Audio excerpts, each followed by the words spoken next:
There are a couple things parents can do for kids. One is setting appropriate limits, and that actually starts pretty young.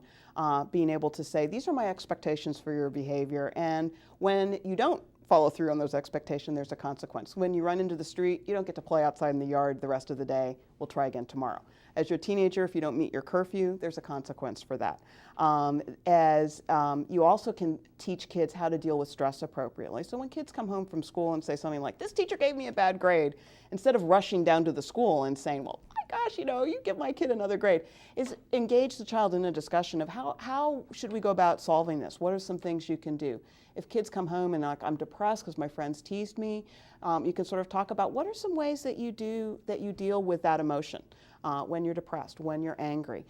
So these are the kinds of things parents can do to kind of help kids develop those appropriate coping strategies.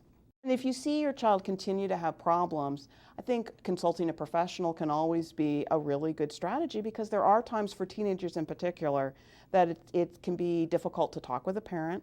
One of the nice things about a professional, a psychologist, a social worker, a psychiatrist, is we don't really matter to the kids. So a lot of times it's easier to say something to us than it is to parents who really are vitally important to kids. They'd sort of rather die than admit it as teenagers, but that's the truth.